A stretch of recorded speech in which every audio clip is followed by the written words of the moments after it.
So hello everyone, my name is Michał Bentkowski, and today I am going to show you some magic of XSS. You can know me from Twitter. My handle is SecurityMB, and I work for the Polish pentesting company that is called Securitum. If you have any questions, please ask them via the Inventory app. This is because I have some hearing problems, so we might have some communication problems, and when you write the question down, then there is no doubt what you wanted to ask. So what kind of magic of XSS I'd like to show you?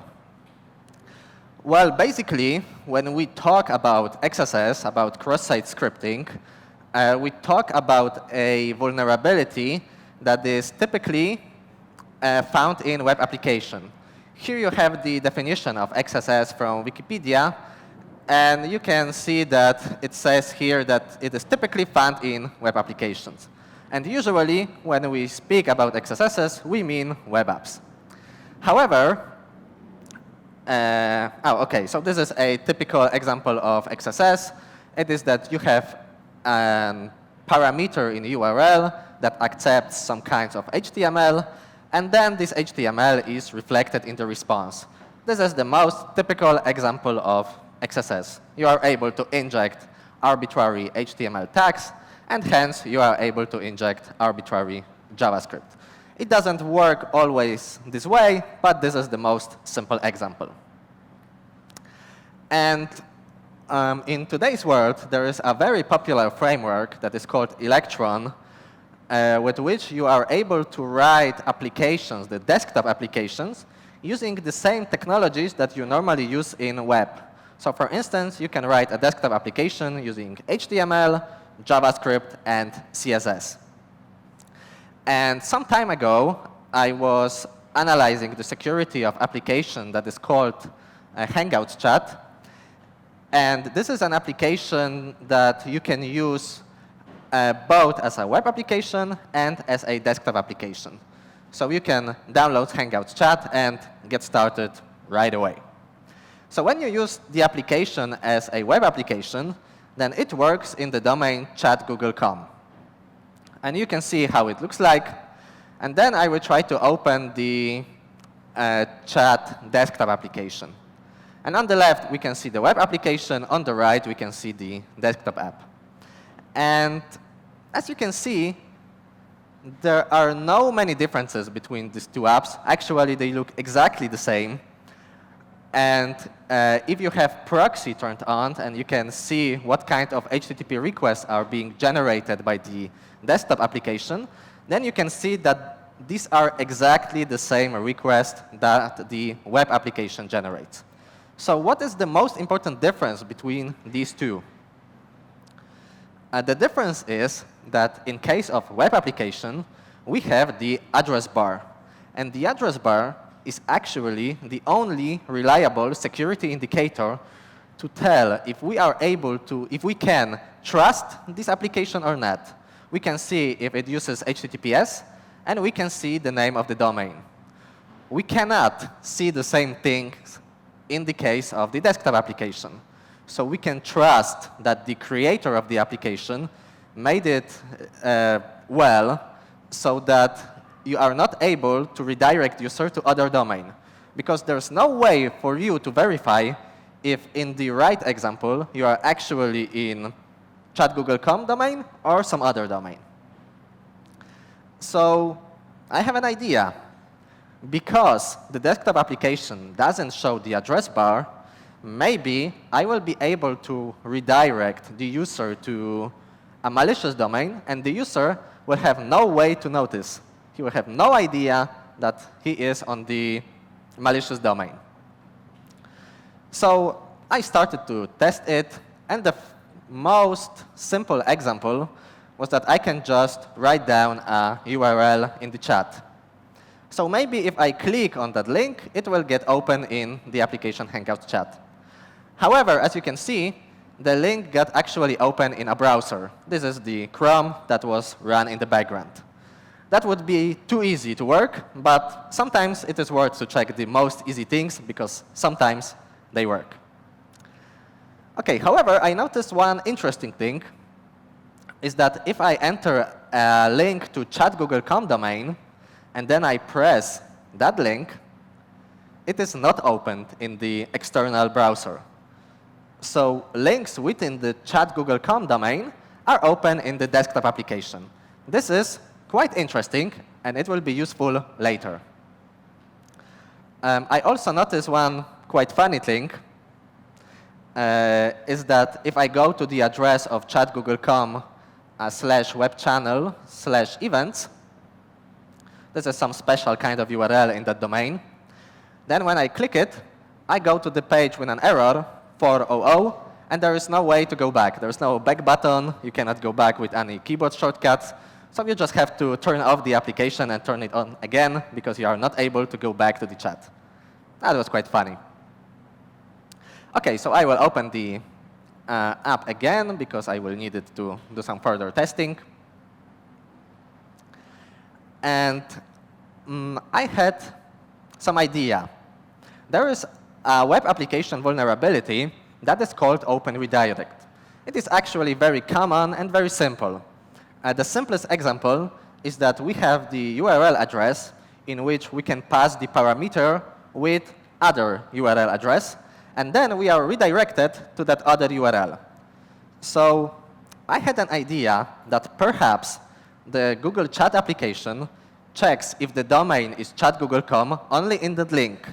However, if a link on chat.google.com would redirect me to another domain, then perhaps it would not be checked. I decided to verify it. I opened Burp, the most popular web proxy. I enabled the intercepting. And then my idea and my way to check if that would work is to just go to the application, press refresh, and then the request is being caught by Burp. And what I can do now is that I can just intercept the response to this request. OK? And when I do this, I'm getting the response, 200 OK. And I am just going to change the type of the response from 200 to 302. And then I'm going to say that it should redirect to securac.pl. So what happens right now is this is a response from chat.google.com domain that would redirect to another domain. And what was interesting is that redirect opened in the desktop application. So this is exactly what I wanted to achieve, because it proves that I am able to redirect user from chat.google.com to another domain. And because there are no address bar in here, you are not able to tell if you are on a malicious domain or a legit one. So I needed to find the open redirect in chat.google.com domain. And it proved to be much easier than I initially thought. Because if I have the host chat.google.com and I'm trying to go to any URL that starts with /account/, it gets redirected to accounts.google.com. So I am able to get out from the chat.google.com domain to accounts.google.com domain. This is not what I wanted to achieve so far, because I wanted to go to arbitrary domain. But this was a good first step, because at this point, I decided to be a little bit like a script kiddie. So I just Googled if there are any known open redirects in accounts.google.com domain. And amazingly, there was. From 2016, a well-known Google Open URL redirection. And this is a wagmore.eu blog. And here we have a URL to accounts.google.com that, with some steps in between, redirects the user to the wagmore.eu domain. So let's try it. So I opened the chat application. And I am just pasting a link that I prepared earlier. So here I have the link to chat.google.com /account. So it would get redirected to accounts.google.com. Then it would get redirected to app-engine.google.com. And then it redirects to bentkowski.info, my own domain. So the idea is that we send that link to some user we don't like, or some user we want to get his Google credentials from. And he presses that link. And then, oh my God, I need to log into Google again. Damn it.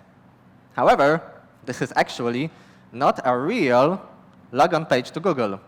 This is a logon page that is hosted from my own domain. And there is absolutely no way for you to tell that this domain is fake, because there is no address bar, so you have no way to do that. Let's try to do the same thing in the web application. So I will go to the web application, I will refresh the page. It would take a little while. And then I'm pressing that link again. And when I do it, of course, exactly the same page is being opened. So there's the fake logon page that is hosted on my domain. However, we can look at the address bar. And in the address bar, we clearly see that this is not the legit domain. So, of course, it doesn't work for all users, because something like phishing actually works and works pretty well in real life. However, the address bar at least gives us a way to check if that domain is OK, if we can trust that domain.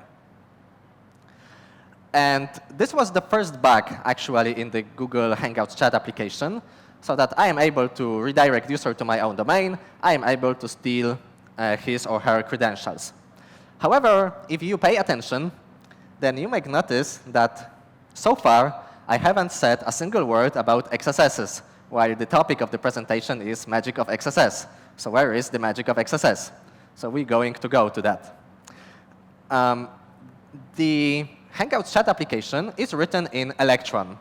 So I'm just going to write a simple Electron application. I am going to do some git clone. Then I am going to cd to that, install all the dependencies with npm, which of course needs to download many, many packages, 145. And then I can check the sources of that page. This is something like a hello world to Electron. And this is a very, very simple application. We have the HTML, we have some JavaScript, so this could be a web application as well. However, the difference between JavaScript in web applications and the JavaScript in Electron is that we can use Node.js modules in here. So as you can see, I am trying to access some Node.js variables, like process.versions.node, and at the bottom, I'm trying to require some module. And if I open the application, so just npm start, then, as you can see, I am getting a desktop application that looks like a web application, but I am able to access Node.js modules. So what I can also do, and I'm going to show it, is that I can require, for instance, the module that is called child process. So I'm going to require child process. And with child process, I am able to execute arbitrary shell commands. So I am just going to show you that it works. I will execute that command and write in the response the output from that command. And when I try to start it, you can see that the ID shell command actually executed, and I can see the result. So this proves that I am able to execute arbitrary commands with JavaScript in Electron. But life would be too easy if that would always work. Because if we have a look at the main file of the Electron application, we can see an object that is called web preferences. And it has a variable that is called node integration. And node integration by default is equal to true. However, many real-life applications actually change it to false. So when I change it to false, I am no longer able to access the node modules. We can see that. I will just try to run the application again. And when I do this again, as you can see, there is no result of AD anymore. And I didn't find a way to bypass it. I didn't find a way to bypass the missing node integration. However, sometime after publishing in my blog the information about this bug, another guy that is called Matt Austin, he has some amazing research on Electron applications and other technologies that works in a similar way. he tweeted that he found a path to full remote code execution in that Google Hangouts Chat application. And what was interesting is that he didn't find a security issue in Hangouts Chat. He actually found a security issue in Electron itself. So what was the issue? If I don't have the node integration turned on, I cannot access the following with JavaScript. I cannot require child process because the function required is then not defined. However, I can run a new about blank window. It worked for some reason. Opening any other window wouldn't work, but opening this window worked. That was interesting. And that window, of course, didn't have the node integration set to true. However, and this is pretty funny, when you open another window from that about blank, the second window opens with node integration set to true by default. This was actually a security issue in Electron, and it was possible to bypass all the secure web preferences that you set before. So let's check it. I'm going to modify the earlier example a little bit. So I'm going to add some script. I need to open the about blank window, which also works if I pass an empty script, an empty string. And then I'm going to do the second open. At first, I'm going to include the child process module. And then I can just run what we usually run when we want to prove the remote code execution on computer or end-user computer, is that I open the calculator. So I will open the calculator. That will be the proof that it works. I also try to execute the ID function and to alert its result. And then I just need to close the script. And the scenario of the attack is exactly the same as before. I just need to send my victim a link that points to my domain. And on my domain, there's my own JavaScript code that will actually execute arbitrary commands on the computer of my victim. Let's check it. So I'm going to save it in Vim, then run the application again. And I just realized that there is some information disclosure in the background of files on my server, but never mind.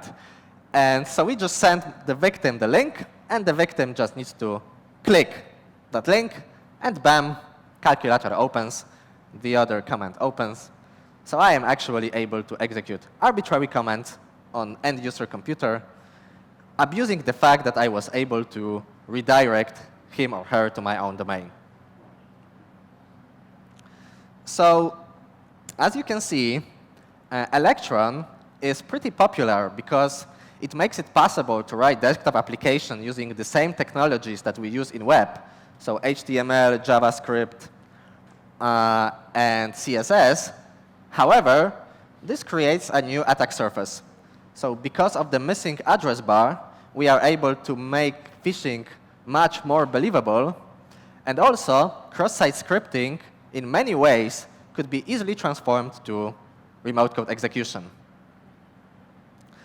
I will check if there are any questions at this point. OK, no questions. Perhaps they are moderated.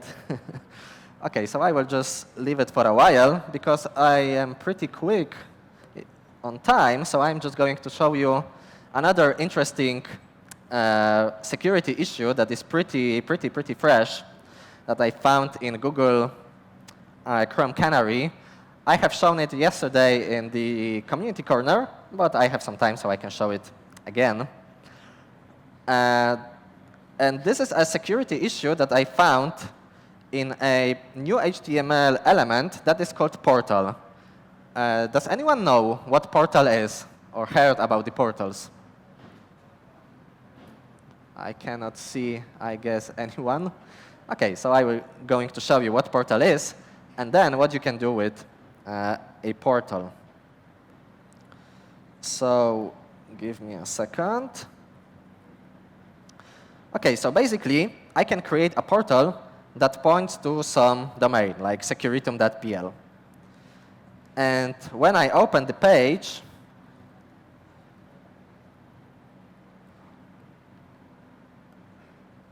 okay, it works very similar to iframes. As you can see, the securitum.pl web page was just embedded within the page. So this is something like iframes. So the question is, what are the differences between portals and iframes? And there are a few significant differences. And the first one is that you cannot access the DOM tree of a portal. So you don't have content window or content document as in portals, as in iframes.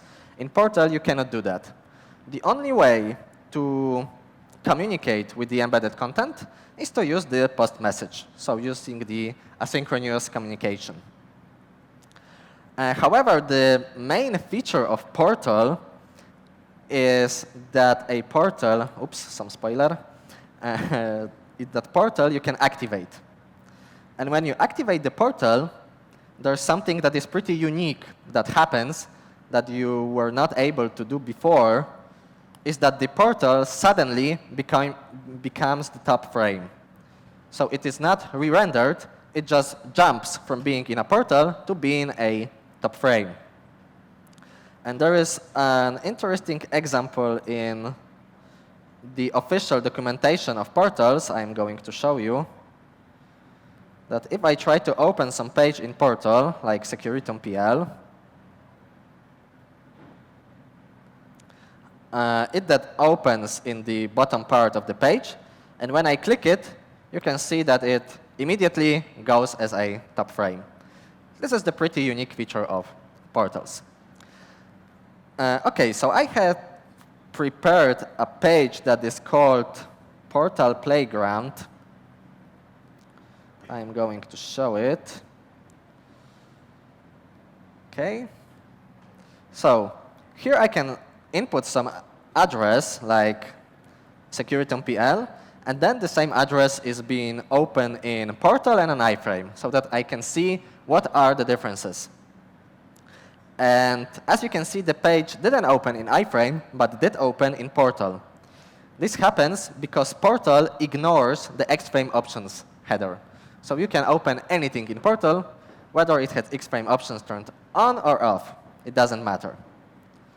What is also interesting is that generally, you are not able from HTTP to open file URLs in portals, in iframes.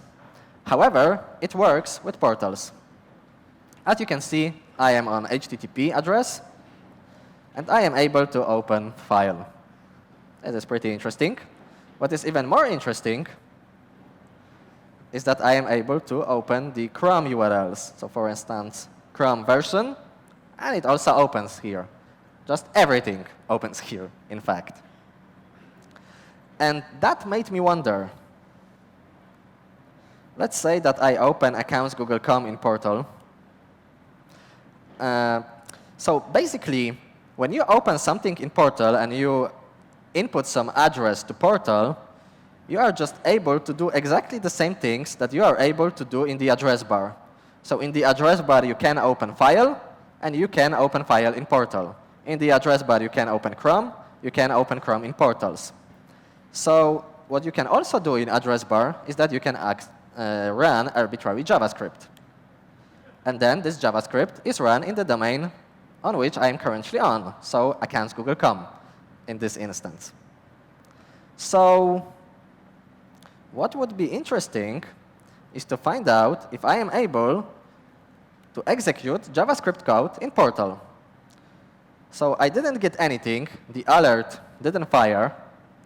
However, this happens because the alert is not allowed to escape the portal. I can try to execute console log, for instance, and as you can see, the console log executed. The question that remains is in what domain this console log executed. And when I try to console log document domain, we can find out that it actually executed in domain accounts Google.com, which means that it is actually a same origin policy bypass. So bypass of the most important security principle in browsers, So I am able to execute JavaScript in any domain. So I can steal data from any domain. And what is also more interesting is that I have a button here, steal HTML from Portal. This is a bug in Chrome that is already fixed, by the way. And I am just able to steal any data from, as you can see, accounts.google.com. But I am not only able to steal data from other domains, I can also run the file protocol. And then when I try to steal HTML, I can also steal the file contents. So this was a bug that made it possible to bypass same origin policy, as well as to read arbitrary files on the disk of the user. And this was a bug that I reported like 3 weeks ago to Google, and it was already fixed. And it was given a pretty nice bounty because it was $10,000. But this is not all what is interesting with portals. Because as I said, Portal ignores X-frame options. So there is an interesting attack that you can do with portals that wouldn't work with iframes. It is called CAPTCHA. OK, so imagine that you go to some page and you see something like that. Please enter the CAPTCHA below. Well, this looks pretty annoying. The CAPTCHA is pretty long, but well, they want me to enter that CAPTCHA, so I will do that. However, actually, there is a portal embedded in here. And what this portal shows is my API key to Shodan. So I am able to embed the API key, and I just ask someone nicely, hey, please re-enter your API key for something, because you are not able to tell if this is API key or this is a regular CAPTCHA. I'm going to reset the key because there are some cameras going on, so, so that it wouldn't work anymore. So as you can see, this is an attack you cannot protect from with portals because it ignores the X-frame options, so you just cannot do anything. This is pretty nice or pretty bad, depending on which side you are in. OK. I'm going to show you 2 more quite funny things, because I still have some time. I will use Portal to do port scanning. This is pretty unexpected, but this is pretty amazing. I just couldn't believe it when I have seen that this is actually reliable and it actually works. So I'm going to open the Portal playground. And a portal fires the onload event when the page is loaded. So I just console log it. I am console log how many times the onload event has been fired. And what is interesting is that basically in browser, I can access some non-HTTP ports. For instance, I can access the port 3306. And when I do it, of course, Chrome wouldn't display anything because this is not HTTP, this is MySQL. But it says that this is invalid HTTP response. When I try to access, for instance, 3307, then we have connection refused, which means that the port is closed. When I go to 3308, the port is filtered on the firewall, it is dropped, so I won't get any answer in a while. So let's check it in Portal. What happens in Portal? So I try to open in Portal security on home PL 3306, and the onload event fires 4 times. This means that the port is open. It can fire another few times, but generally the number is even. However, when I try to open a port that is closed, like 3307, then the event fires 3 times. Not 2, not 4, but 3. So as you can see, I am able to tell what is the state of the port, basic it on the number of how many times the onload event fired. I couldn't believe that it's actually repeatable and it always happens the same way. I have no idea why it fires 3 times or 2 times, but it works every single time. I am going to show you a page that is called port scan. and I defined a method that is called scanPort, and I will try to scan 3306. Oh, this is a promise, so I need to await. So unload fired 4 times, so it means that the port 3306 is open. Unload fired 5 times, so this means that the port 3307 is closed. When I try to 3308, well, unload didn't fire at all in some timeout, so I guess that the port is filtered. And if I opened nmap, I would get exactly the same result. So who needs nmap when you have the web browser?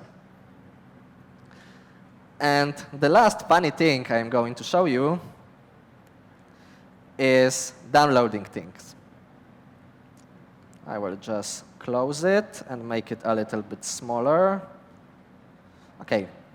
When you try to download a file in Chrome or Chromium, it gets downloaded automatically, and in the bottom bar, you get information about the file name.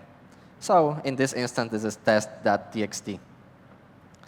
When you try to download many files, so the page, for instance, try to have some set interval and try to download it many times, then the browser blocks it, and I need to specifically allow the page to download many files. So most users wouldn't probably do that. However, when I try to go to a page that downloads a file in a portal, then the file gets downloaded as well. However, I am trying to do something like here, download HTML, is that I am just trying to download a file in Portal every 200 milliseconds. And when I press the try to download many files using Portal, as you can see, the protection doesn't work anymore. So I can just fill up the empty space of disk of the user in a very quick and simple way. OK, maybe I will stop it. OK, so this is a short summary of a security analysis that I did of the portal element. As you can see, it is pretty interesting, and I can convince you to analyze it even more. Because if you look at the specification of portals, I'm going to show you. Oh, this is not the portal I meant. OK. And every single specification in web has a section that is called security considerations. Let's see the security considerations of Portal. Well, there aren't any, so maybe it is us who should look at the security considerations of Portal. OK, so that's it. I will check if any questions showed up. If not, then there are probably some technical problems. So if you have any questions, you can just come by and ask me the question in person. Thank you very much for your attention. And